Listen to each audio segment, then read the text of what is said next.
ಸತ್ಯವೇದವನ್ನು ಆದಿಕಾಂಡ ಪುಸ್ತಕದ ಕಡೆಗೆ ತಿರುಗಿಸೋಣ. ಹಲ್ಲೆಲೂಯ. ನಾವು ಯಾವ ಸೀಸನಲ್ಲಿದ್ದೀವಿ ಈಗ? ನೆಲ್ ಕೊಯ್ಯೋ ಸೀಸನ್ ಆಗಿದ್ದೀವ್ರಿ ಪಾಸ್ಟ್ರೆ ಅಂತೀರಾ? ಹಲ್ಲೆಲೂಯ ಅಲ್ವಾ? ಕರೆಕ್ಟ್ ತಾನೇ ನಾನು ಹೇಳಿದ್ದು? ನೆಲ್ ಕೊಯ್ಯೋ ಸೀಸನ್ ತಾನೆ? ನೆಲ್ ಕೊಯ್ಯೋ ಸೀಸನ್ನು, ನೆಲ್ ಹಚ್ಚೋ ಸೀಸನ್ನು. ಹಲ್ಲೆಲೂಯ. ದೇವ್ರಿಗೆ ಸ್ತೋತ್ರ. ನೆಲ್ ಕೊಯ್ಯೋ ಸೀಸನ್ ಬೇರೆ ರೀ. ಈಗಿರೋ ಸೀಸನ್ ಏನಂದರೆ ಡಿಸೆಂಬರ್ ಮಾಸ. ಓಕೆನಾ? ಡಿಸೆಂಬರ್ ಮಾಸ. ಡಿಸೆಂಬರ್ ಅಂತ ಹೇಳಿದಾಗ ನಮಗೆಲ್ಲರಿಗೂ ನೆನಪಿಗೆ ಬರುವಂಥ ಒಂದೇ ಒಂದು ಸಂಗತಿ ಏನು ಹೇಳ್ರಿ? ಕ್ರಿಸ್ಮಸ್. ಇಡೀ ದೇಶ ಅಂತ ಹೇಳೋಕ್ಕಾಗಲ್ಲ, ಇಡೀ ಪ್ರಪಂಚದಾದ್ಯಂತ, ಹಲ್ಲೆಲೂಯ, ಇಡೀ ಪ್ರಪಂಚದಾದ್ಯಂತ ಈ ಕ್ರಿಸ್ಮಸ್ ಹಬ್ಬ ಅಂತ ಹೇಳುವಾಗ, ಡಿಸೆಂಬರ್ ಅಂತ ಹೇಳುವಾಗ ಕ್ರಿಸ್ಮಸ್ ಒಂದೇ ನೆನಪಿಗೆ ಬರ್ತದೆ. ಸೊ ದೇವರಿಗೆ ಸ್ತೋತ್ರ. ಈ ಕ್ರಿಸ್ಮಸ್ ಹಬ್ಬದ ಕುರಿತಾಗಿ ಆ ಸಂದೇಶಗಳು ನಾವು ಅನೇಕ ಸಾರಿ ಕೇಳಿರ್ತಾನೆ ಇರ್ತೀವಿ ಅಲ್ವಾ? ಯಾವ್ಯಾವ ಥರದಲ್ಲಿ ಕೂಡ ವಿಧ ವಿಧವಾಗಿ ಸೇವಕರು ಹಂಚಿಕೊಟ್ಟಿರ್ತಾರೆ. ಅದು ಇವತ್ತು ಆದಿಕಾಂಡ ಪುಸ್ತಕ ಯಾಕಪ್ಪ ನಮ್ಮ ಸಾಹೇಬರು ತಗೊಂಡ್ರಂತೀರಾ? ಯಾಕೆ ನಮ್ಮ ಅಯ್ಯವರು ಆದಿಕಾಂಡ ತಗೊಂಡ್ರಂತೀರಾ? ಹಲ್ಲೆಲೂಯ. ಕ್ರಿಸ್ಮಸ್ ಹಬ್ಬಕ್ಕೂ ಆದಿಕಾಂಡಕ್ಕೂ ಬಹಳ ಐತ್ರಿ ನಿಘಂಟು. ಕ್ರಿಸ್ಮಸ್ ಹಬ್ಬಕ್ಕೂ ಆದಿಕಾಂಡಕ್ಕೂ ಬಹಳ ಸಂಬಂಧ ಇದೆ. ಹಲ್ಲೆಲೂಯ. ಎಲ್ಲಿದೆ ಸಂಬಂಧ ಅಂತೀರಾ? 3ನೇ ಅಧ್ಯಾಯ, ಸತ್ಯವೇದದ 3ನೇ ಅಧ್ಯಾಯ, ಅದರ 15ನೇ ವಾಕ್ಯ ನಾವು ಧ್ಯಾನ ಮಾಡಿಕೊಳ್ಳೋಣ. ಆದಿಕಾಂಡ ಪುಸ್ತಕದಲ್ಲಿ 3ನೇ ಅಧ್ಯಾಯ, ಅದರ 15ನೇ ವಾಕ್ಯ. ಈ ವಾಕ್ಯ ಹೀಗೆ ಹೇಳ್ತದೆ: ನಿನಗೂ ಈ ಸ್ತ್ರೀಗೂ, ನಿನ್ನ ಸಂತಾನಕ್ಕೂ ಈ ಸ್ತ್ರೀಯ ಸಂತಾನಕ್ಕೂ ಹಗೆತನವಿರುವ ಹಾಗೆ ಮಾಡುವೆನು. ಈಕೆಯ ಸಂತಾನವು ನಿನ್ನ ತಲೆಯನ್ನು ಜಜ್ಜುವುದು. Hallelujah, hallelujah. ಇದು ಯಾರ ಬಗ್ಗೆ ಬರೆದಿದೆ ಗೊತ್ತಾ? ಇದು ಯಾರ ಕುರಿತಾಗಿ ಬರೆದಿದೆ? ಜೋರಾಗಿ ಹೇಳ್ರಿ.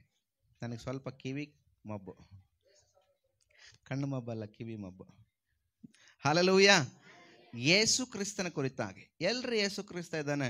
ಇಲ್ಲಿ ಹೇಳ್ತಾ ಇರೋದು ಯಾರಿಗೆ? ಅವಾಗ ಆದಿಯಲ್ಲಿ ಪ್ರಾರಂಭದ ಹೆಣ್ಣುಮಗಳಿಗೆ. ಯಾರಿಗ್ರಿ? ಪ್ರಾರಂಭ, ಭೂಮಿ ಮೇಲೆ ಪ್ರಾರಂಭದ ಹೆಣ್ಣುಮಗಳಿಗೆ. ಫಸ್ಟ್ ಭೂಮಿ ಮೇಲೆ ದೇವರು ಮನುಷ್ಯರಲ್ಲಿ ಹೆಣ್ಣು ಮಗಳನ್ನು ಉಂಟು ಮಾಡಿ, ಸ್ತ್ರೀಯನ್ನು ಉಂಟು ಮಾಡಿದ್ದು ಹವ್ವ. ಆಕೆಗೆ ಹೇಳ್ತಾ ಇದ್ದಾರೆ ಇದನ್ನ ದೇವರು. ಯಾರಿಗೆ? ಸೈತಾನನಿಗೆ ಹೇಳ್ತಾ ಇದ್ದಾರೆ. ನಿನಗೂ ಈ ಸ್ತ್ರೀಗೂ ಏನಿರ್ತದೆ? ಹಗೆತನ ಇರ್ತದೆ. ಯಾರಿಗೆ ಹೇಳ್ತಾ ಇದ್ದಾರೆ ಈ ಮಾತನ್ನ? ಸರ್ಪಕ್ಕೆ. ನಿನಗೂ ಈ ಸ್ತ್ರೀ ಸಂತಾನಕ್ಕೂ ಏನಿರ್ತದೆ? ಹಗೆತನ. ಇವತ್ತು ಹಾವು ಕಂಡ್ರೆ ಭಾಳ ಮುದ್ದಾಡಿ ಮನೆಯಾಗಿ ಇಟ್ಕೋತೀರಲ್ಲ? ಹಾಲು ಕುಡಿಸ್ತೀರಾ? ಹಾಲು ಕುಡಿಸೋರು ಇದ್ದೀರಾ? ಇದ್ದಾರೆ? ಇಲ್ಲಿಲ್ಲ ಅಷ್ಟೇನೆ. ಇದ್ರು ಈಗ ಒಳಗೆ ಬಂದ ಮೇಲೆ ಎಲ್ಲ ಬಿಟ್ಬಿಟ್ಟಾರ. ಹಲ್ಲೆಲೂಯ. ಹಾವು ನೋಡಿದ್ರೆ ನಾವೆಲ್ಲ ಏನು ಮಾಡ್ತೇವೆ? ಎತ್ತಿ ಹಾಕ್ತೀವಿ ಅಲ್ವಾ? ಕಟ್ಟಿಗೆನೋ ಕೋಲೋ ಕಲ್ಲೋ. ಯಾಕೆ? ಅದನ್ನು ಸಾಯಿ ಹೊಡಿತೀವಿ. ದೇವ್ರ ವಾಕ್ಯ ಹೇಳ್ತದೆ, ಈ ಸ್ತ್ರೀ ಸಂತಾನಕ್ಕೂ ನಿನಗೂ ಹಗೆತನ. ಏನು ಹಗೆತನ? ಯಾಕೆ ಹಾವು ಕಂಡ್ರೆ ದ್ವೇಷ ಅಂತ ಹೇಳುವಾಗ ದೇವ್ರ ವಾಕ್ಯ ಹೇಳ್ತದೆ, ಆದಿಯಲ್ಲಿ ಅನಾದಿ ಕಾಲದಲ್ಲಿ ದೇವರು ಒಂದು ಕಾರ್ಯವನ್ನು ಮಾಡಿದರು. ಏನದು ಆ ಕೆಲಸ ಅಂದರೆ, ಯೇಸು ಸ್ವಾಮಿ ಈ ಲೋಕಕ್ಕೆ ಯಾಕೆ ಬಂದ, ಅಥವಾ ಯೇಸು ಸ್ವಾಮಿ ಬರೋದಕ್ಕೆ ಉದ್ದೇಶ ಏನು, ಯೇಸು ಸ್ವಾಮಿ ಬರೋದಕ್ಕೆ ಕಾರಣ ಏನು? ಇವತ್ತು ನಾವೆಲ್ಲ ಹೊಸ ಬಟ್ಟೆ ಹಾಕಿದ್ದಕ್ಕೆ ಕಾರಣ ಏನು? ಕಾರಣ ಇರ್ತದಲ್ಲ. ಏನು ಕಾರಣ? ಇವತ್ತು ಕ್ರಿಸ್ಮಸ್ ಹಬ್ಬ ಮಾಡ್ತಾ ಇದ್ದೀವಿ, ಅದಕ್ಕೋಸ್ಕರ ಹೊಸ ಬಟ್ಟೆ ಹಾಕ್ಕೊಂಡಿದ್ದೀವಿ. ಹಾಗೆ ಯೇಸು ಸ್ವಾಮಿ ಭೂಮಿಗೆ ಬರೋದಕ್ಕೆ ಕಾರಣ ಇದೆ. ಯಾಕೆ ಯೇಸು ಸ್ವಾಮಿ ಬಂದ? ಅನೇಕರು ಅನೇಕ ವಿಧವಾದ ಉತ್ತರಗಳನ್ನು ಹೇಳ್ತಾರೆ ಈಗ. ಹಲ್ಲೆಲೂಯ ಅಲ್ವಾ?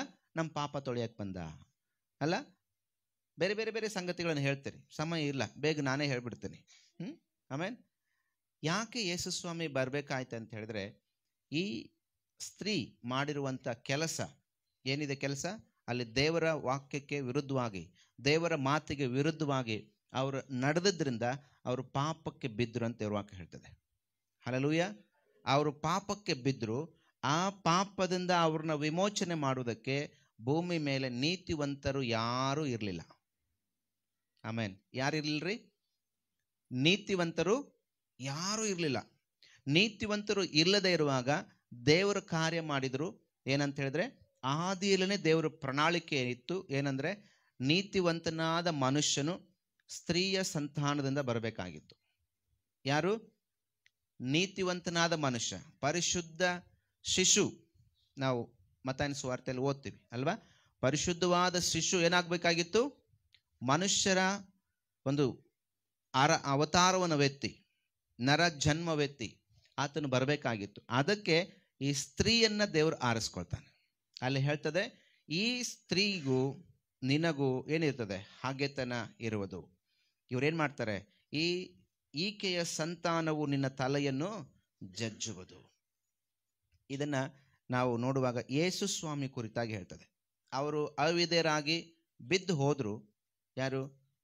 ಆದಾಮ ಮತ್ತು ಹವ್ವಳರು ಏನಾಗದ್ರಂತೆ? ಅವರು ಅವಿಧೇಯರಾಗಿ ದೇವರ ವಾಕ್ಯವನ್ನ ಮೀರಿ ನಡೆದ್ರು, ಬಿದ್ದು ಹೋದ್ರು.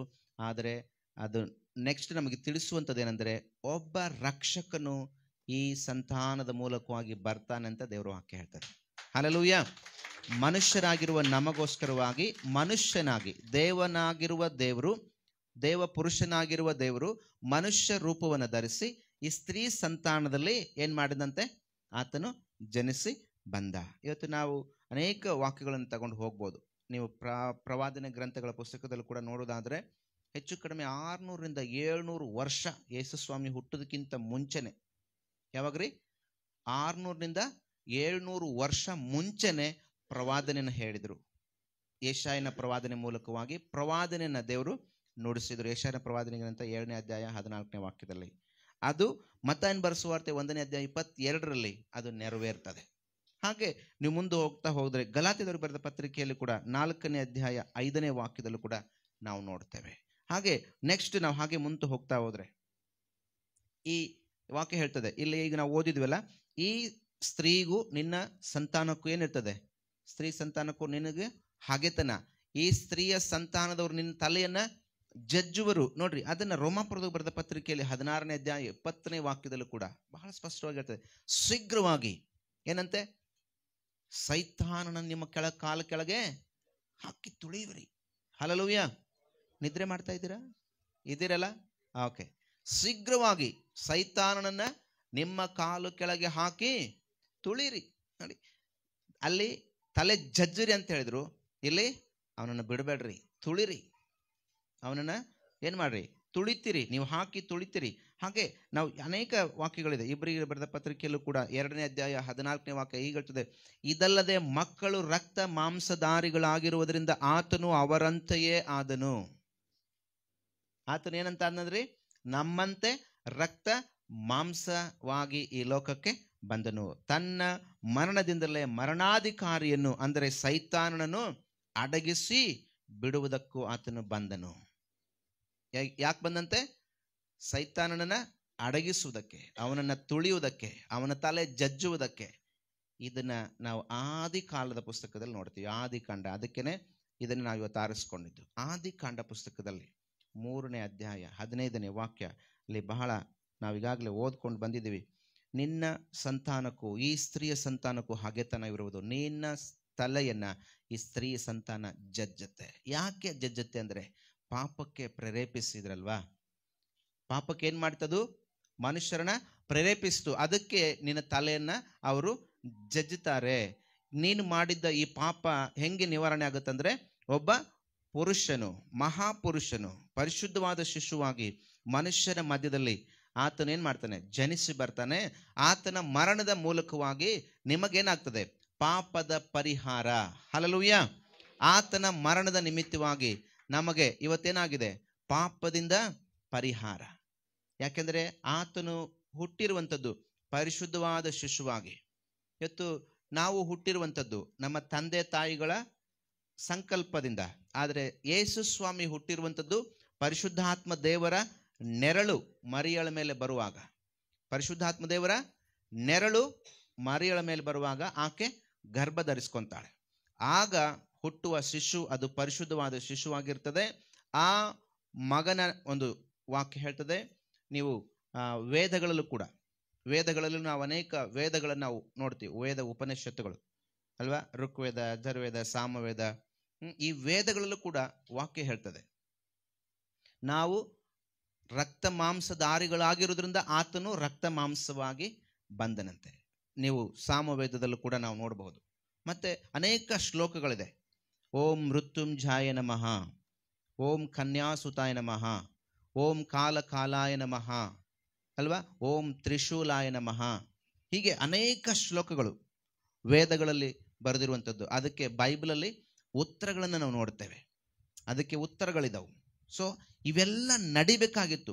ಅದಕ್ಕಾಗಿ ಯೇಸು ಸ್ವಾಮಿ ಈ ಲೋಕಕ್ಕೆ ಬರಬೇಕಾಗಿತ್ತು. ಆತನು ಬಂದಿದ್ದರಿಂದ ಇವತ್ತು ನಾವಿಲ್ಲೇನಾಗಿದ್ದೇವೆ, ಬದುಕಿದ್ದೇವೆ. ಇಲ್ಲ ಅಂದರೆ ನಾವು ಎಲ್ಲಿರ್ತಿದ್ವೋ ಗೊತ್ತಿಲ್ಲ, ನಾವು ಹೇಗಿರ್ತಿದ್ವೋ ಗೊತ್ತಿಲ್ಲ. ಅದಕ್ಕೆ ಹಾಡುಗಾರನ ಹೇಳ್ತಾನೆ, ನಾಶನದ ಗುಂಡಿಯಿಂದ ನನ್ನನ್ನು ಏನು ಮಾಡಿದೆ, ನೀನು ತಪ್ಪಿಸಿದ್ಯಪ್ಪ, ನನ್ನನ್ನು ಬಂಡೆಯ ಮೇಲೆ ನೀನು ಸ್ಥಿರಪಡಿಸಿ ನಿಲ್ಲಿಸಿದ್ಯಪ್ಪ. ಹಲ್ಲೆಲೂಯಾ. ನಾವು ನಾಶನದ ಗುಂಡಿಯಲ್ಲಿದ್ದೆವು, ಆದರೆ ಸ್ವಾಮಿ ನಮ್ಮನ್ನೇನು ಮಾಡ್ದ, ಆ ನಾಶನದ ಗುಂಡಿಯಿಂದ ತಪ್ಪಿಸಿ ಸ್ಥಿರವಾದ ಬಂಡೆ ಅಂದರೆ ಯೇಸು ಕ್ರಿಸ್ತನಲ್ಲಿ ನಿಲ್ಲುವ ಹಾಗೆ ದೇವರು ನಮ್ಗೆ ಕೃಪೆ ಕೊಟ್ಟಿದ್ದಾನೆ. ನೋಡ್ರಿ, ನಾವೆಷ್ಟು ಭಾಗ್ಯವಂತರು. ಹಲ್ಲೆಲೂಯಾ, ನಾವೆಷ್ಟು ಭಾಗ್ಯವಂತರು ರೀ. ಈ ವಾಕ್ಯ ಹೇಳ್ತದೆ, ಆ ಪುರುಷನು ಅಂದ್ರೆ ನರ ಅವತಾರವೆತ್ತಿ ಬಂದಂತ ಪುರುಷನು, ಆತನ ಏನ್ ಮಾಡ್ತಾನೆ, ಅವನನ್ನ ಯಾರ್ಯಾರು ನಂಬ್ತಾರೋ, ವಾಕ್ಯ ಹೇಳ್ತದೆ ಯೋಹಾನ್ ಬರೆದ ಸುವಾರ್ತೆಯಲ್ಲಿ 1ನೇ ಅಧ್ಯಾಯ 12ನೇ ವಾಕ್ಯ, ಯಾರ್ಯಾರು ಅಲ್ಲಿ ಆತನ ನಂಬ್ತಾರೋ, ಅವ್ರ ಮೇಲೆ ಅಂಗೀಕಾರ ಮಾಡ್ಕೊಳ್ತಾರೋ ಅವ್ರಿಗೇನು ಸಿಗ್ತದಂತೆ, ನಿತ್ಯ ಜೀವ. ಹಲ್ಲೆಲೂಯಾ. ಒಬ್ಬ ಮನುಷ್ಯ ಸಾಯುವಾಗ ಏನಿದೆ, ಅವನಿಗೆ 2 ಸ್ಥಳ ಇದೆ ಅಲ್ವಾ. ಇವತ್ತು ಯಾರೇ ಸಾಯಲಿ, ಇವತ್ತು ಯಾರೇ ಅವ್ರು ಯಾವ ಕುಲ ಭಾಷೆ ಜನಾಂಗದವರಾಗಿರ್ಲಿ, ಸಾಯುವಂತ ಪ್ರತಿಯೊಬ್ಬ ವ್ಯಕ್ತಿಗೆ 2 ಸ್ಥಳ ಇದೆ. ಒಂದು ನರಕ, ಒಂದು ಪರಲೋಕ. ಒಂದು ನರಕ ಸ್ವರ್ಗ, ಇನ್ನೊಂದೇನಿದೆ ನರಕ. ಈ 2 ಸ್ಥಳದಲ್ಲಿ ಒಂದು ಸ್ಥಳದಲ್ಲಿ ಒಬ್ಬ ವ್ಯಕ್ತಿ ಹೋಗ್ಲಿಕ್ಕೆ ಸಾಧ್ಯ, 2ರಲ್ಲೂ ಹೋಗ್ಲಿಕ್ಕೆ ಆಗಲ್ಲ. ಯಾರ್ಯಾರು ಯೇಸು ಸ್ವಾಮಿಯನ್ನ ನಂಬ್ತಾರೋ, ಆತನಿಗೆ ತಮ್ಮ ಆತ್ಮವನ್ನು ಒಪ್ಪಿಸಿಕೊಡ್ತಾರೋ, ತಮ್ಮ ಜೀವಿತವನ್ನು ಒಪ್ಪಿಸಿಕೊಡ್ತಾರೋ, ಆತನ ಹೃದಯದಲ್ಲಿ ಅಂದ್ರೆ ಅವರ ಹೃದಯದಲ್ಲಿ ಆತನಿಗೆ ಸ್ಥಳ ಕೊಡ್ತಾರೋ, ಅವರೆಲ್ಲರೂ ನಿತ್ಯ ಜೀವಕ್ಕೆ ಭಾಗಿಗಳಾಗ್ತಾರೆ. ಅವರೆಲ್ಲರೂ ಏನಾಗ್ತಾರ್ರಿ, ನಿತ್ಯ ಜೀವಕ್ಕೆ ಯೋಗ್ಯರಾಗ್ತಾರೆ. ನಿತ್ಯ ಜೀವನ ಅವರು ಹೊಂದಿಕೊಳ್ತಾರೆ. ಒಂದು ವೇಳೆ ಅವರು ತಮ್ಮ ಆತ್ಮನ ಒಪ್ಪಿಸಿಕೊಡದೇ ಇದ್ರೆ ಅವರು ನಿತ್ಯ ಜೀವನ ಅವರು ಹೊಂದ್ಕೊಳ್ಳಕ್ಕೆ ಆಗೋದಿಲ್ಲ. ನಿತ್ಯವಾದ ಜೀವಕ್ಕೆ ಅವರು ಬರಲ್ಲ, ಅವರು ಪರಲೋಕ ಸೇರ್ಲಿಕ್ಕೆ ಆಗಲ್ಲ. ವಾಕ್ಯ ಹೇಳ್ತದೆ ಯೋಹಾನ್ ಬರೆದ ಸುವಾರ್ತೆಯಲ್ಲಿ ಬಹಳ ಸ್ಪಷ್ಟವಾಗಿ 14ನೇ ಅಧ್ಯಾಯ 6ನೇ ವಾಕ್ಯ ತುಂಬಾ ಚೆನ್ನಾಗಿ ಹೇಳ್ತದೆ, ನಾನೇ ಮಾರ್ಗವು, ನಾನೇ ಸತ್ಯವು, ನಾನೇ ಜೀವವು. ಹಲ್ಲೆಲೂಯಾ. ಯಾರು? ಯೇಸು ಸ್ವಾಮಿ. ಆತನೇ ಮಾರ್ಗ, ಆತನೇ ಸತ್ಯ, ಆತನೇ ಜೀವ. ಹಲ್ಲೆಲೂಯಾ. ಇವತ್ತು ಅನೇಕ ನಾವು ವಾಕ್ಯಗಳನ್ನ ಹೇಳ್ತಾ ಹೋದ್ರೆ ನಮಗೆ ದಿನವೆಲ್ಲ ಸಾಲದು ಅಲ್ವಾ. ಇವತ್ತು ವಾಕ್ಯನ ಹೇಳ್ತಾ ಹೋದ್ರೆ ದಿನವೆಲ್ಲ ಸಾಲದು ಪ್ರಿಯರೇ. ಆ ಮಾತುಗಳನ್ನು ಕೇಳಿಸ್ಕೊಳ್ಬೇಕಾದ್ರೆ, ಆ ಮಾತುಗಳನ್ನು ಧ್ಯಾನ ಮಾಡಬೇಕಾದ್ರೆ, ವಾಕ್ಯಗಳನ್ನು ಧ್ಯಾನ ಮಾಡಬೇಕಾದ್ರೆ ನಮಗೆ ಸಮಯ ಕೂಡ ಸಾಲದು. ಯಾಕಂದ್ರೆ ಆತನ ಕುರಿತಾಗಿ ಕೇಳಿಸ್ಕೊಳ್ಬೇಕಾದ್ರೆ, ಆತನ ಕುರಿತಾಗಿ ಮಾತಾಡಬೇಕಾದ್ರೆ ನಾವೆಲ್ಲ ಕೂತ್ಕೊಳ್ಬೇಕಾಗ್ತದೆ ಹಾಗೇನೆ. ಹಲ್ಲೆಲೂಯಾ. ನೋಡಿ, ಯಾಕಂದ್ರೆ ವಾಕ್ಯ ಬಹಳ ಚೆನ್ನಾಗಿ ಹೇಳ್ತದೆ, ನಾನೇ ಮಾರ್ಗ. ಎಲ್ಲಿಗೆ? ಯಾವುದಕ್ಕೆ ಮಾರ್ಗ? ಯಾವುದಕ್ಕೆ ರೀ? ಪರಲೋಕಕ್ಕೆ ಮಾರ್ಗ. ಹಲ್ಲೆಲೂಯಾ. ನಿಮ್ಮನೆಗೆ ಹೋಗ್ಲಿಕ್ಕೆ ಮಾರ್ಗ ಅಲ್ಲ, ನಮ್ಮನೆಗೆ ಬರ್ಲಿಕ್ಕಲ್ಲ, ಅಥವಾ ಇನ್ನೊಂದು ಊರಿಗೆ ಹೋಗ್ಲಿಕ್ಕಲ್ಲ, ಪರಲೋಕಕ್ಕೆ ಆತನ ಮಾರ್ಗ. ಆತನ ನಿಮಿತ್ತವಾಗಿ ಪರಲೋಕ ಸೇರ್ಬೇಕು ನಾವು. ಆತನ ಇಲ್ಲ ಅಂದ್ರೆ ಪರಲೋಕ ಸೇರ್ಲಿಕ್ಕೆ ಆಗೋದಿಲ್ಲ. ಹಲ್ಲೆಲೂಯಾ. ವಾಕ್ಯ ಹೇಳ್ತದೆ, ನನ್ನನ್ನ ಹೊರತು ಯಾರು ತಂದೆಯ ಬಳಿಗೆ ಸೇರಲಾರರು. ಆತನನ್ನು ಹೊರತುಪಡಿಸಿ, ಆತನನ್ನು ಬಿಟ್ಬಿಟ್ಟು ನಾನು ಹೋಗ್ತೀನಪ್ಪ ಅಂದ್ರೆ ಸಾಧ್ಯ ಇಲ್ವಂತೆ. ಆತ ನಿಮ್ ಜೊತೆಗಿದ್ರೆ ಮಾತ್ರವೇ ನೀವೇನ್ ಮಾಡ್ತೀರಿ, ತಂದೆಯನ್ನ ನೋಡ್ಲಿಕ್ಕೆ ಆಗ್ತದೆ, ಆ ಪರಲೋಕದ ತಂದೆಯನ್ನು ನೋಡ್ಲಿಕ್ಕೆ ಆಗ್ತದೆ. ಆತನೇ ಮಾರ್ಗ, ಆತನೇ ಸತ್ಯ. ಏನು ಸತ್ಯ? ಏನು ಸತ್ಯ? ಈ ಲೋಕದಲ್ಲಿ ಯೇಸು ಸ್ವಾಮಿ ಬಂದು ಹೋಗಿದ್ದ ಕಾಲ ನೋಡಿದ್ರೆ 2024 ವರ್ಷ ಆಯ್ತು ಅಲ್ವಾ. 2024 ವರ್ಷದ ಹಿಂದೆ ಯೇಸು ಸ್ವಾಮಿ ಬಂದು ಹೋದ. ಆದ್ರೆ ಇವತ್ತಿಗೂ ನೀವು ಆತನು ನಡೆದಾಡುವಂತ ಸ್ಥಳಗಳನ್ನು ನೋಡುವುದಾದ್ರೆ, ಆತನು ಜೀವಿಸಿದಂತ ಆ ಬೆತ್ಲೆಹೇಮ್ ಪಟ್ಟಣ ನೋಡೋದಾದ್ರೆ, ಯೆರೂಸಲೇಮ್ ಪಟ್ಟಣಕ್ಕೆ ಹೋಗೋದಾದ್ರೆ, ಇವತ್ತಿಗೂ ಆತನ ಕಾಲದಲ್ಲಿ ಇದ್ದಂತ ಸಂಗತಿಗಳು ನಾವು ಕಣ್ಣಾರೆ ನೋಡ್ತೀವಿ. ಆತನ ಸಮಾಧಿ ಕೂಡ ಇವತ್ತಿಗೂ ತೆರೆದ ಸಮಾಧಿ ಆಗಿದೆ, ಮುಚ್ಚಿ ಹೋಗಿಲ್ಲ. ಹಲ್ಲೆಲೂಯಾ. ಆತನ ಸಮಾಧಿ ಏನಾಗಿಲ್ಲ, ಇವತ್ತಿಗೂ ಕೂಡ ತೆರೆದ ಸಮಾಧಿ. ನಾವು ಇವತ್ತು ಹೋಗಿ ಕೂಡ ನೋಡಬಹುದು. 2024 ವರ್ಷಗಳ ಹಿಂದೆ ನಡೆದಿದ್ದು ಇವತ್ತಿಗೂ ನಮ್ಮ ಕಣ್ಣಾಗಿ ಕಾಣ್ತದೆ ನೋಡಿ. ಅದಕ್ಕೆ ಸತ್ಯ, ನಾನೇ ಸತ್ಯ. ಒಬ್ಬ ಮನುಷ್ಯ ತನ್ನ ಬಗ್ಗೆ ಹಂಗಷ್ಟು ನಿಖರವಾಗಿ, ಅಷ್ಟು ಗಟ್ಟಿಯಾಗಿ ಹೇಳ್ಬೇಕಂದ್ರೆ ಅದು ಸತ್ಯ ಇದ್ರೇ ಹೇಳ್ತಾರೆ, ಇಲ್ಲಾಂದ್ರೆ ಹೇಳಕ್ ಆಗಲ್ಲ ಅಲ್ವಾ. ಅವ್ರು ಹೇಳಿಲ್ಲ ಅಂದ್ರು ಬೇರೆಯವರಾದ್ರೂ ಹೇಳ್ತಾನೆ ಇರ್ತಾರೆ, ಇವ್ರು ಏನಾದ್ರು ಸುಳ್ಳು ಹೇಳಿದ್ರೆ. ಹೌದಲ್ಲ? ಇವತ್ತು ಪ್ರಪಂಚದ ಯಾವ ಮೂಲೆಗಾದ್ರೂ ಹೋಗ್ರಿ, ಯೇಸು ಯೇಸು ಅಂತಾರೆ ಹೊರತಾಗಿ ಇನ್ನೊಂದು ಹೆಸರಿಲ್ಲ. ಹಲ್ಲೆಲೂಯಾ. ಇವತ್ತು ನಾವು ಮಾಡುವಂಥದ್ದು ಅನೇಕದು ನಮ್ಮ ಕುಲಕ್ಕೆ, ನಮ್ಮ ಜನಾಂಗಕ್ಕೆ, ನಮ್ಮ ಊರಿಗೆ, ನಮ್ಮ ಓಣಿಗೆ ಸಂಬಂಧವಾಗಿರ್ತದೆ. ಆದರೆ ಯೇಸು ಅಂತ ಹೇಳುವಾಗ ಇಡೀ ಪ್ರಪಂಚ ಆತನನ್ನು ಆರಾಧನೆ ಮಾಡ್ತದೆ. ಆತನೇ ಸತ್ಯವಾಗಿದ್ದಾನೆ. ಇವತ್ತು ನಾವು ಸಿನ್ನೂರಲ್ಲಿ ಆರಾಧನೆ ಮಾಡ್ತಾ ಇದ್ದೀವಿ. ಇದೇ ಸಮಯದಲ್ಲಿ ಇವತ್ತು ಬೆಂಗಳೂರಲ್ಲಿ ಆರಾಧನೆ ಮಾಡ್ತಾರೆ, ಇವತ್ತು ಅಮೆರಿಕದಲ್ಲಿ ಆರಾಧನೆ ಮಾಡ್ತಾರೆ, ಇವತ್ತು ಪಾಕಿಸ್ತಾನದಲ್ಲಿ ಆರಾಧನೆ ಮಾಡ್ತಾರೆ. ಎಲ್ಲಿ ಹೋದ್ರು, ಯಾವಾಗ ಹೋದ್ರು ಯೇಸು ಅಂತಾನೆ ಹೇಳ್ತಾರೆ. ಹಲ್ಲೆಲೂಯಾ. ಇವತ್ತು ನಾವು ಈ ಟೈಮಲ್ಲಿ ಪ್ರೇಯರ್ ಮಾಡುವಾಗ ಇದೇ ಟೈಮಲ್ಲಿ ಅಮೆರಿಕದಲ್ಲೋ, ಬೆಂಗಳೂರಲ್ಲೋ, ಪಾಕಿಸ್ತಾನದಲ್ಲೋ ಪ್ರಾರ್ಥನೆ ಮಾಡಿದ್ರೆ ಅಲ್ಲಿ ಅವ್ರ ದೇವರು, ನಮ್ಮ ದೇವ್ರೇನ್ ಮಾಡ್ತಾನೆ, ಅವ್ರ ಪ್ರಾರ್ಥನೆ ಕೇಳ್ತಾನೆ. ಇಲ್ಲಿ ನಮ್ಮ ಪ್ರಾರ್ಥನೆ ದೇವ್ರು ಕೇಳ್ತಾನೆ. ಯಾಕಂದ್ರೆ ಆತ ಸತ್ಯವಂತನಾಗಿದ್ದಾನೆ. ಆತನು ಸತ್ತು ಹೋಗಿಲ್ಲ. ಹಲ್ಲೆಲೂಯಾ. ಸತ್ತು ಹೋಗಿಲ್ಲ. ಆತನು ಮಣ್ಣಿಗಾಗಿ ಹೋಗ್ಲಿಲ್ಲ. ಆತನು ಮಣ್ಣಿಂದ ಎದ್ದು ಬಂದಿದ್ದಾನೆ. ಆ ಒಂದು ಪಾಪದ ಕೊಂಡಿಯಿಂದ ಬಿಡಿಸಿ, ಮರಣದ ಕೊಂಡಿಯಿಂದ ಮುರಿದು ಆತನು ಮೃತ್ಯುಂಜಯನಾಗಿ ಲೋಕದಲ್ಲಿ ಏನ್ ಮಾಡಿದಾನ್ರಿ, ಮೃತ್ಯುವನ್ನ ಜಯಿಸಿ ಬಂದಿದ್ದಾನೆ. ಹಲ್ಲೆಲೂಯಾ. ಅದಕ್ಕೆ ಆತನು ನಾನೇ ಸತ್ಯವು, ನಾನೇ ಜೀವವು. ಆತನೇನಾಗಿದ್ದಾನಂತೆ, ಜೀವ. ಯಾರಿಗೆ ಜೀವ? ಯಾರಿಗೆ ಜೀವ ಇಲ್ವೋ ಅವರಿಗೆ ಅವನು ಜೀವ ಕೊಡ್ತಾನೆ. ಹಲ್ಲೆಲೂಯಾ.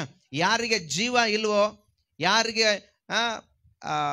ಆರೋಗ್ಯ ಇಲ್ವೋ, ಯಾರಿಗೆ ಬೇರೆ ಬೇರೆ ಸಮಾಜ ಸಂಕಟದಲ್ಲಿದ್ದಾರೋ ಅವರಿಗೆ ಅದರಿಂದ ಬಿಡುಗಡೆ ಕೊಡ್ತಾನೆ. ಸತ್ತು ಹೋಗಿರುವ ಲಾಜರನ ನಾವು ಸತ್ಯವೇದದಲ್ಲಿ ನೋಡುವಾಗ ಏನಾಗಿದ್ದಾನೆ, ಸತ್ತು ಹೋಗಿದ್ದ ಲಾಜರನಿಗೆ ಆತನೇನ್ ಮಾಡಿದ, ಜೀವವನ್ನು ಕೊಟ್ಟು ಎಬ್ಬಿಸಿದ. ನಾವು ಕಳೆದ ದಿನ 12ನೇ ತಾರೀಕಿನಂದು ನಾವು ಡಿಸೆಂಬರ್ ಕ್ರಿಸ್ಮಸ್ನಲ್ಲಿ ಏನು ಮಾಡಿದ್ವಿ, ಅಲ್ಲಿ ಕ್ರಿಸ್ಮಸ್ ಹಬ್ಬ ಮಾಡಿದ್ವಿ ಅಲ್ವಾ, ನಮ್ಮ ತಾಲೂಕಾ ಲೆವೆಲಲ್ಲಿ. ಆಗ ಬಂದಿದ್ರಲ್ಲ ಪಾಸ್ಟರ್ ಸುರೇಶ್ ಅಯ್ಯ ಅವರು, ಆರ್ಚ್ ಬಿಷಪ್ ಅಯ್ಯ ಅವ್ರು ಬಂದಿದ್ರಲ್ಲ. ಕೇಳಿಸ್ಕೊಂಡ್ರ ಕನ್ನಡ ಮೆಸೇಜ್ನ ಅವತ್ತು? ಕೇಳಿಸ್ಕೊಂಡ್ರ? ಏನು ಹೇಳಿದ್ರು ಅವತ್ತು ಗೊತ್ತಾ? ಅವರು, ನಾನು ಒಬ್ಬರನ್ನ ಸತ್ತವ್ರನ್ನ ಬದುಕಿಸಿದ್ದೀನಿ, ಆದರೆ ನಮ್ಮ ಸಭೆಯವರು 57 ಜನ ಸತ್ತವ್ರನ್ನ ಎಬ್ಬಿಸಿದ್ದಾರೆ. ಹಲ್ಲೆಲೂಯಾ. ಏನ್ ಮಾಡಿದಾರಂತೆ? ಆ ಪಾಸ್ಟ್ರು ಒಬ್ಬರನ್ನೇ ಎಬ್ಬಿಸಿದಾರಂತೆ, ಸತ್ತವ್ರನ್ನ, ಸತ್ತುವಂತ ವ್ಯಕ್ತಿನ ಪ್ರಾರ್ಥನೆ ಮಾಡಿ ಒಬ್ಬರನ್ನೇ ಎಬ್ಬಿಸಿದ್ದಾರೆ. ಉಳಿದ 57 ಜನನ ನಿಮ್ಮಂಥವ್ರು, ಅವ್ರ ಸಭೆಯಲ್ಲಿರುವ ವಿಶ್ವಾಸಿಗಳು ಪ್ರಾರ್ಥನೆ ಮಾಡಿ ಎಬ್ಬಿಸಿದ್ದಾರೆ. ಹಲ್ಲೆಲೂಯಾ. ಗೊತ್ತಾ ನಿಮಗೆ? 58 ಜನನ ಎಬ್ಬಿಸಿದ್ದಾರೆ ಈಗ ಅವರು ಸತ್ತವ್ರನ್ನ. ಅವ್ರ ಚರ್ಚಲ್ಲಿ 10,000 ಜನ ಮೇಲಿದ್ದಾರೆ. ದೊಡ್ಡ ಸಭೆ, ದೊಡ್ಡದು. ನಾನೀಗ ಅಲ್ಲೇ ಮುಂದೆ 2 ಸಾರಿ ಹೋಗಿ ಬಂದೆ. ಅಲ್ಲಿ ದೊಡ್ಡ ಸಭೆ ನೋಡ್ರಿ. ಹೆಂಗ್ ಸಾಧ್ಯ? ಆತನೇ ಜೀವ. ಹಲ್ಲೆಲೂಯಾ. ಯಾರು? ಯೇಸು ಸ್ವಾಮಿನೇ ಜೀವ. ಆತನ ಶಕ್ತಿ ಇದೆ. ಅದಕ್ಕೆ ಅಷ್ಟು ಸತ್ಯವಾಗಿ, ಅಷ್ಟು ಶಬ್ದವಾಗಿ, ಅಷ್ಟು ಖಂಡಿತವಾಗಿ ಯೇಸು ಸ್ವಾಮಿ ಹೇಳಿದಾನೆ. ಅದು ಹೇಳ್ತಾರಲ್ಲ ಕನ್ನಡದಲ್ಲಿ ಗಾದೆ ಮಾತು, ಕಟ್ಟಿಗೆ ಮುರಿದಂಗೆ ಹೇಳ್ಬಿಟ್ರಪ್ಪ ಮಾತು ಅಂತ ಹೇಳ್ತಾರಲ್ಲ ಅಲ್ರಿ. ಕನ್ನಡ ಮಾತಾಡ್ತಾ ಇರ್ತಾರ, ಮಾತಾಡುವಾಗ ಏನಪ್ಪ ಮುಖದ ಮೇಲೆ ಹೊಡೆದಂಗೆ ಹೇಳ್ಬಿಟ್ಟ, ಕಟ್ಟಿಗೆ ಮುರಿದಂಗೆ ಹೇಳ್ಬಿಟ್ರಪ್ಪ ಅಂತಾರಲ್ಲ. ಹಾಗೆ ಕಟ್ಟಿಗೆ ಮುರಿದಂಗೆ ಯೇಸು ಸ್ವಾಮಿ. ಸತ್ಯ ಅಂದ್ರೆ ಸತ್ಯನೇ, ಮಾರ್ಗ ಅಂದ್ರೆ ಮಾರ್ಗನೇ, ಜೀವ ಅಂದ್ರೆ ಜೀವನೇ. ಇವತ್ತು ಯಾರ್ಯಾರು ಆತನನ್ನು ಹಿಂಬಾಲಿಸ್ತಾರೋ ನಿಜವಾಗ್ಲೂ ಅವರಲ್ಲಿ ಜೀವವನ್ನು ದೇವ್ರು ತುಂಬ್ತಾನೆ. ಅವರಿಗೆ ಸತ್ಯವಾದ ಮಾರ್ಗವನ್ನೇ ತೋರಿಸ್ತಾನೆ. ಅವರಿಗೆ ದೇವ್ರು ಏನಾಗಿದ್ದಾನ್ರಿ? ಜೀವವಾಗಿದ್ದಾನೆ. ಹಲ್ಲೆಲೂಯಾ. ಯಾರ್ಯಾರು ಆತನ ನಂಬ್ತಾರೋ, ಯಾರ್ಯಾರು ಆತನ ಮೇಲೆ ನಂಬಿಕೆ ಇಡ್ತಾರೋ ಅವರೆಲ್ಲ ನಿತ್ಯ ಜೀವಕ್ಕೆ ಸೇರ್ತಾರೆ. ಅದಕ್ಕೇನೆ ದೇವ್ರ ವಾಕ್ಯ ಹೇಳ್ತದೆ. ಕೊನೆಯದಾಗಿ ನಾನು ಮುಗಿಸ್ಬಿಡ್ತೀನಿ, ಯಾಕಂದ್ರೆ ಮುಂದೆ ಇನ್ನೂ ಟೈಮ್ ಇಲ್ಲ, ಬಹಳ ಸಮಯ ಕಡಿಮೆ ಇದೆ. ಕೊನೆಯ ಮಾತು ಏನಂತ ಹೇಳಿದ್ರೆ ಅದೇ ಯೋಹಾನ್ ಬರೆಸುವಾರ್ತೆ, ನಮಗೆಲ್ರಿಗೂ ಗೊತ್ತಿರುವಂಥದ್ದೇ, 3ನೇ ಅಧ್ಯಾಯ 16ನೇ ವಾಕ್ಯ. ಬಾಹೆಟ್ ಇದೆನಾ ಮಕ್ಕಳಿಗೆ? ಯೋಹಾನ 3:16 ಬಾಹೆಟ್ ಇದೆನಾ? ದೇವರು ಲೋಕದ ಮೇಲೆ ಎಷ್ಟೋ ಪ್ರೀತಿ ಇಟ್ಟು. ನೋಡ್ರಿ, ನಮ್ದು ಇಂಜನ್ ಸ್ವಲ್ಪ ಸ್ಲೋ, ಸ್ವಲ್ಪ ಪುಷ್ ಮಾಡಬೇಕು, ಆಗ ಪಿಕಪ್ ತಗೊಳ್ತದೆ ನಮ್ಮ ಗಾಡಿ. ಎಲ್ಲ ಕೆಂಚಪ್ಪಣ್ಣನ ಗಾಡಿ ಇದ್ದಂಗೆ ಸ್ವಲ್ಪ ನಡೆಸ್ಬೇಕು ಮುಂದೆ. ಆಮೇಲೆ ಮುಂದೆ ಎಷ್ಟರ ಹಾಕ್ರೆ ನೀವು ಹೋಗ್ತಾ ಇರ್ತದೆ. ಹಂಗೆ ನಮ್ಮ ಮಕ್ಕಳಿಗೆ ಸ್ವಲ್ಪ ಹೇಳಿದ್ರೆ ಕೇಳಲ್ಲ, ಸ್ವಲ್ಪ ದೇವ್ರ ಲೋಕದ ಮೇಲೆ ಅಂದಾಗ ದೇವ್ರ ಲೋಕದ ಮೇಲೆ ಕೊಟ್ಟರೆ ಏನೇನು ಅಂತೇಳಿ ಸ್ಟಾರ್ಟ್ ಮಾಡ್ತಾರೆ. Okay, hallelujah. ದೇವರು ಲೋಕದ ಮೇಲೆ ಎಷ್ಟೋ ಪ್ರೀತಿ ಇಟ್ಟು ಏನು ಮಾಡಿದ್ರಂತ್ರಿ? ತನ್ನ ಒಬ್ಬನೇ ಮಗನನ್ನು ಕೊಟ್ಟನು. ಆತನನ್ನು ನಂಬುವ ಒಬ್ಬನಾದರೂ ಕೂಡ ನಾಶವಾಗದ ಎಲ್ಲರೂ ನಿತ್ಯ ಜೀವ ಪಡಿಬೇಕೆಂದು ಆತನನ್ನು ಕೊಟ್ಟನು. ಆತನನ್ನು ಕೊಟ್ಟಿರೋ ಉದ್ದೇಶ ಏನಂದ್ರೆ, ಇಲ್ಲಿ ಕುಳಿತವ್ರು ಅಷ್ಟೇ ಅಲ್ಲ, ಇಲ್ಲಿ ಕುಳಿತವ್ರು ಅಲ್ಲದೇನೆ ಇನ್ನೂ ಅನೇಕರಿದ್ದಾರೆ. ಹಲ್ಲೆಲೂಯಾ.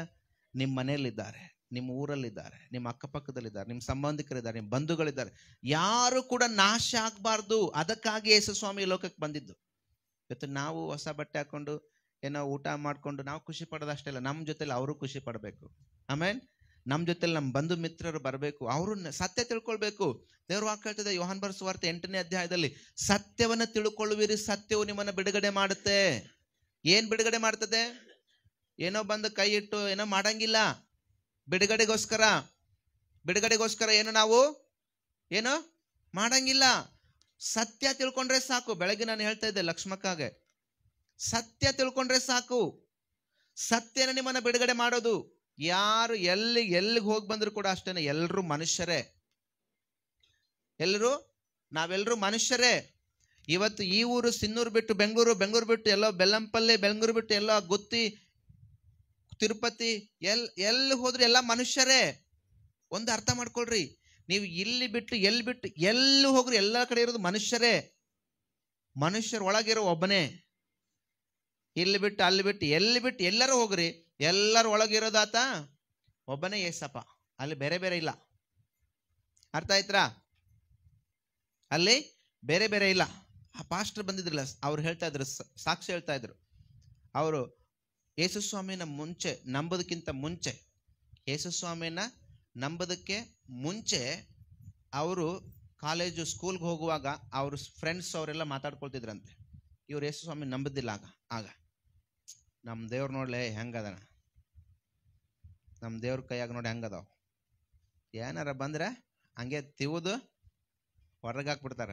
ನಿಮ್ಮ ದೇವ್ರೇನ್ಲೆ ಹೆಂಗೆ ಅಂತೇಳಿ ಬಿದ್ದು ಶಿಲ್ವೆ ಮೇಲೆ ತಾನೇ ಸತ್ತೋಗ್ಬಿಟ್ಟಿದ್ದಾನೆ. ಇವರೇ ಪಾಸ್ಟರ್ ಸುರೇಶ್ ಅಯ್ಯ ಅವರು.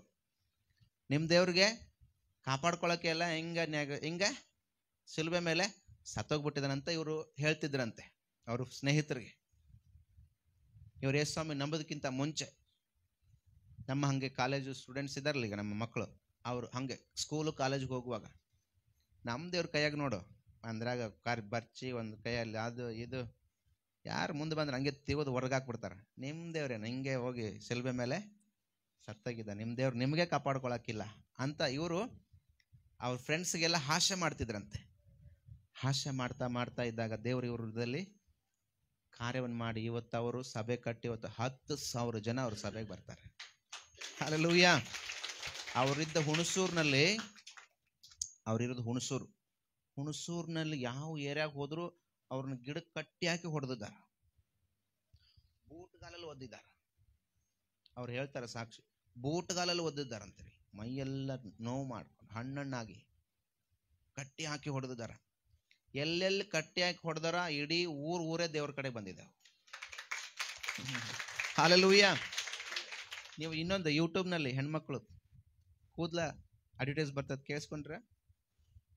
ಯೂಟ್ಯೂಬ್ನಲ್ಲೆಲ್ಲ ಕೂದಲದ ಅಡ್ವರ್ಟೈಸ್ ಬರ್ತದಲ್ರಿ, ಉದ್ದ ಕೂದಲರಿ ನೆಲದವರೆಗೂ ಇರ್ತದೆ, ನೀವು ನೋಡ್ರಿ. ಕೇಳಿಸ್ಕೊಂಡಿರಾ? ಹಕ್ಕಿ ಪಿಕ್ಕಿ ಜನ, ನಾವೆಲ್ಲ ಕಾಡಲ್ಲಿರೋರು, ಕಾಡಲ್ಲಿರುವಂಥ ಆಯುರ್ವೇದಕ್ಕೆ ತಗೊಂಬಂದು ಮಾಡಿದ್ದೀವಿ ಅಂತ ಹೇಳ್ಬಿಟ್ಟೆಲ್ಲ ನೀವು ಯೂಟ್ಯೂಬ್ನಲ್ಲಿ ಬರ್ತಾರೆ ನೋಡ್ರಿ. ಆ ಜನ ಎಲ್ಲ ದೇವ್ರು ನಂಬಿರೋರೆ, ಅವರೆಲ್ಲ ಇವ್ರು ಚರ್ಚಿಗೆ ಹೋಗೋರೆ. ನಾನು ಮೊನ್ನೆ ಅವ್ರನ್ನೆಲ್ಲ ನೋಡಿದ್ದೇನೆ ಹೋಗಿ. ಅವರೆಲ್ಲರೂ ಅವ್ರ ಮನೆಗಳು ಹೆಂಗಿತ್ತಂದರೆ ಬೀದಿಯಲ್ಲಿ ಅವರೆಲ್ಲ ಕಾಡು ಜನ, ಸರಿಯಾಗಿ ಊಟ ಇಲ್ಲ, ಬಟ್ಟೆ ಇರಲಿಲ್ಲ ಅವ್ರಿಗೆ, ಬೀದಿನಲ್ಲಿ ಟೆಂಟ್ ಹಾಕ್ಕೊಂಡು ಇರ್ತಾ ಇದ್ರು. ಇವರು ಯಾವಾಗ ಯೇಸುಸ್ವಾಮಿನ ಕಡೆಗೆ ತಿರುಗಿದ್ರು, ಯಾವಾಗ ಇವರು ಸುವಾರ್ತೆನ ಹೇಳಿ ಇವ್ರನ್ನ ದೇವ್ರ ಕಡೆಗೆ ನಡೆಸಿ ಇವತ್ತು ಅವ್ರು ಹೆಂಗಿದ್ದಾರೆ ಗೊತ್ತಾ? ಒಬ್ಬೊಬ್ಬರು ಒಂದೊಂದು ಕೋಟಿ ಮನೆ ಕಟ್ಟಿದ್ದಾರೆ ನೋಡ್ರಿ. ಕೂದಲ ಇಷ್ಟು ಉದ್ದ ಐತೆ ಅಂತೇಳಿ ಅಡ್ವರ್ಟೈಸ್ ಮಾಡ್ತಾರಲ್ಲ ಅವರೇ. ಒಂದೊಂದು ಕೋಟಿ ಮನೆ ಅವ್ರದ್ದೆಲ್ಲ, 10 ಲಕ್ಷ 15 ಲಕ್ಷದ ಕಾರ್ ಅವ್ರ ಮನೆ ಮುಂದೆ, ಎಲ್ಲ ಟೆಂಟು ಸೆಡ್ಡು, ಟೆಂಟು ಗುಡಾರ ಅಂತೀವಲ್ಲ, ಟೆಂಟ್ ಮನೆ ಮೊದಲು ಅವ್ರದ್ದು. ಯೇಸುಸ್ವಾಮಿ ನಂಬೋದಕ್ಕಿಂತ ಮುಂಚೆ, ಯೇಸುಸ್ವಾಮಿ ನಂಬಿದ ಮೇಲೆ ಹೋಗೋದು ಒಂದೊಂದು ಕೋಟಿಗಟ್ಟಲೆ ಮನೆ ಕಟ್ಕೊಂಡು 10 ಲಕ್ಷ 15 ಲಕ್ಷದ ಕಾರ್ ಮನೆ ಮುಂದೆ. ಈಗಲೂ ನೋಡ್ರಿ ಕೂದಲ ಹೆಂಗೈತೆ ಅಂತ. ಹಲ್ಲೆಲೂಯಾ. ದೇವರಿಗೆ ಅವ್ರು ಒಪ್ಪಿಸ್ಕೊಟ್ರು. ಎಷ್ಟು ಚೆನ್ನಾಗಿದ್ದಾರೆ ಅಂದರೆ ಅವರೆಲ್ಲ. ಅವ್ರು ಊರ್ರಿ, ಅದು ಪಕ್ಷಿ ಏನೋ ಇದೆ, ನೀವು ಅದು ಯೂಟ್ಯೂಬಲ್ಲಿ ಬರ್ತದೆ. ಆ ಊರಿಗೆ ಹೋಗಿದ್ದೆ ನಾನು. ಆ ಯೂಟ್ಯೂಬಲ್ಲಿ ಏನಾದ ಅವ್ರ ಊರು ಪಂಚ ಪಕ್ಷಿ ಏನೋ ಬಂತದೆ, ಅದಿದೆ ಬಾಯಲ್ಲಿದೆ, ಬರ್ತಾ ಇಲ್ಲ ನೆನಪಿಗೆ. ಆ ಊರಲ್ಲಿ ಇಡೀ ಊರು 2-3 ಮನೆ ಅಷ್ಟೇ ದೇವ್ರು ನಂಬಿಲ್ಲ, ಇಡೀ ಊರೇ, ಆ ಊರೇ ಯೇಸುಸ್ವಾಮಿ ಕಡೆ ತಿರುಗಿದವು. ಅವರೆಲ್ಲ ಚರ್ಚಿಗೆ ಬರ್ತಾರೆ. ಎಷ್ಟು ಸಂತೋಷ ಗೊತ್ತಾ? ಹಬ್ಬ ಪ್ರತಿದಿನ 10,000 ಜನ ಹಿಂಗೆ ಚರ್ಚಲ್ಲಿ ಕೂತ್ಕೋತಾರೆ. ಅವ್ರದ್ದು ಬೇಕಾದ್ರೆ ನೀವು ನೋಡಿದ್ರೆ ತೋರಿಸ್ತೀನಿ, ಬೇಕಾದ್ರೆ ನಿಮಗೆ ಕೆಲವು ಫೋಟೋಸ್. ನಾನು ಹೋದಾಗ್ಲೂ ಕೂಡ ಅದೇ ಹಕ್ಕಿ ಪಿಕ್ಕಿ ಜನಾಂಗ, ಅದೇ ಹೇಳ್ತಾ ಇದ್ದೆ. ಎಷ್ಟು ಮೂರ್ತಿ ಪಾಸ್ಟ್ರು ಕೂಡ ನೋಡಿದ್ದಾರೆ. ಎಂತ ಇದಂದ್ರೆ, ಯಾವಾಗ ಯಾಕೆ ಇದಾಗುತ್ತೆ, ಹೇಗಾಗುತ್ತೆ ಅಂತ ಹೇಳಿದ್ರೆ, ಯಾವಾಗ ಅವರು ಸತ್ಯವನ್ನು ತಿಳ್ಕೊಂಡ್ರು, ಸತ್ಯ ಅವ್ರನ್ನ ಏನು ಮಾಡಿತು? ಬಿಡುಗಡೆ ಮಾಡಿತು. ಸತ್ಯ ಅವ್ರನ್ನ ಬಿಡುಗಡೆ ಮಾಡ್ತು. ಇವತ್ತು ಆ ಸತ್ಯದಿಂದಲೇ ಅವರು ದೇವರು ಏನು ಮಾಡಿದ್ದಾರೆ? ಅವ್ರನ್ನ ಮೇಲಕ್ಕೆ ಎತ್ತಿದ್ದಾರೆ. ನಾವು ನಮ್ಗೆ ಐಶ್ವರ್ಯ ಬೇಕು, ನಾವು ಐಶ್ವರ್ಯವಂತರಾಗಬೇಕಂದ್ರೆ ನಾವೇನೋ ಮಾಡ್ಬೇಕಂತಿಲ್ಲ. ನಾವು ದೇವರನ್ನ ತಿಳ್ಕೊಳ್ಬೇಕಷ್ಟೆ. ಸತ್ಯ ತಿಳ್ಕೊಳ್ಬೇಕು. ಸತ್ಯ ನಿಮ್ಮನ್ನ ಎಲ್ಲ ಬಂಧನದಿಂದ ಬಿಡುಗಡೆ ಮಾಡ್ತದೆ. ಸತ್ಯ ನಿಮ್ಮನ್ನ ಪಾಪದಿಂದ ಬಿಡುಗಡೆ ಮಾಡುತ್ತೆ. ಸತ್ಯ ನಿಮ್ಮನ್ನ ರೋಗಗಳಿಂದ ಬಿಡುಗಡೆ ಮಾಡುತ್ತೆ. ಸತ್ಯ ನಿಮ್ಮನ್ನ ಬಂಧನಗಳಿಂದ ಬಿಡುಗಡೆ ಮಾಡುತ್ತೆ. ನಿಮಗೆ ಏನು ಮಾಡ್ಕೋದು ಗೊತ್ತಾ? ಸತ್ಯ ನಿಮ್ಮನ್ನ ಬಿಡುಗಡೆ ಮಾಡಿ ಐಶ್ವರ್ಯಕ್ಕೆ, ನಿತ್ಯ ಜೀವಕ್ಕೆ, ಸಮಾಧಾನಕ್ಕೆ ನಡೆಸ್ತದೆ. ಹಾಲೆಲೂಯಾ. ನಂಬೂರ್ ಅನ್ಸಾರಿ ಹಾಲೆಲೂಯಾ. ಬೋಲೋ ಯೇಸು ಕ್ರಿಸ್ತ ಮಹಾರಾಜ್ ಕಿ ಆಮೆನ್. ಆ ಸತ್ಯ ತಿಳ್ಕೊಂಡ್ರೆ ಸಾಕು. ಇವತ್ತು ಅನೇಕರು ಬಂದು ಪ್ರೇಯರ್ ಮಾಡಿಸ್ಕೊಳ್ಳೋದು ತಪ್ಪಂತ ಹೇಳಂಗಿಲ್ಲ. ಸತ್ಯವನ್ನು ಅರಿರಿ, ಕುತ್ಕೊಳ್ರಿ.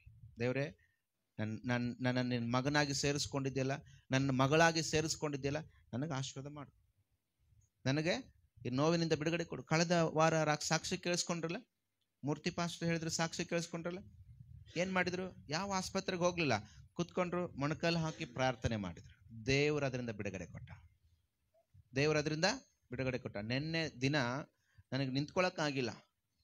ಈ ಭಾಗದಲ್ಲಿ ಇಷ್ಟು ನೋವಂದ್ರೆ, ಅದರಲ್ಲೇ ಇಲ್ಲಿ ಕುತ್ಕೊಂಡು ಎಲ್ಲ ಕೇಳಿದ್ರು, ಏನಾಯ್ತು ಪಾಸ್ಟರ್, ಏನಾಯ್ತಣ್ಣ? ಏನಿಲ್ಲ, ಸ್ವಲ್ಪ ಹಂಗೆ ನೋವಿದೆ, ಹಂಗೆ ಅನ್ಕೊಂಡೇ ಬಂದೆ. ನಾನು ಅಳೋದೊಂದೇ ಬಾಕಿ ಇತ್ತು ನನಗೆ. ಅಷ್ಟು ನೋವು ನನಗೆ ತಡಿಯೋಕ್ಕಾಗಿಲ್ಲ. ಆದರೂ ಎಲ್ಲರ ಜೊತೆಲಿ ಖುಷಿಯಾಗಿ ಅವ್ರನ್ನೆಲ್ಲ ನಾ ಖುಷಿ ಪಡಿಸ್ಕೊಂಡೇ ಅವ್ರ ಜೊತೆಲೇ ಇದ್ದೆ. ನಾನು ಅಳೋದೊಂದೇ ಬಾಕಿ ಇತ್ತು ನನಗೆ, ಅಷ್ಟು ನೋವು. ರಾತ್ರಿ ಯಾವಾಗ ಬೆಡ್ ಮೇಲೆ ಹೋಗಿ ಮಲ್ಕೊಂಡೆನೋ ಅನಿಸಿತ್ತು. ಹೋಗಿ ಹಂಗೆ ಮಲ್ಕೊಂಡೆ, ಪ್ರೇಯರ್ ಮಾಡಿಕೊಂಡೆ. ಇವತ್ತು ಇಲ್ಲಿ ನಿಂತ್ಕೊಳ್ಳೋಕ್ಕಾಗೈತಿ. ಇಲ್ಲಾಂದರೆ ಇವತ್ತು ನಾನು ಇಲ್ಲಿ ನಿಂತ್ಕೊಳ್ಳೋಕ್ಕಾಗಿದ್ದಿಲ್ಲ. ರಾತ್ರಿ ಹೇಳ್ಬೇಕು ಅಂದ್ಕೊಂಡಿದ್ದೆ ಮೂರ್ತಿ ಅಣ್ಣಾಗೇನೆ, ನೀವೇ ಏನಾರು ನೋಡಿ ನಡೆಸ್ರಿ ಅಂತಂದು ಹೇಳಿ. ಅಷ್ಟು ನೋವು ನೆನ್ನೆ ಇಲ್ಲ ನನಗೆ. ಆದರೆ ಯಾರ ಹತ್ರ ಏನು ಹೇಳ್ಕೊಳ್ಳಿಲ್ಲ. ಬಟ್ ಅವ್ರನ್ನ ಖುಷಿ ಪಡಿಸ್ಕೊಂಡು ಅವ್ರ ಜೊತೆಲೆ ಕೆಲಸ ಮಾಡ್ಕೊಂಡು ಆಟ ಆಡ್ಕೊಂಡಿದ್ದೆ. ದೇವ್ರು ಇವತ್ತು ನನಗೆ ನಿಲ್ಲಕ್ಕೆ ಅವಕಾಶ ಕೊಟ್ಟರು.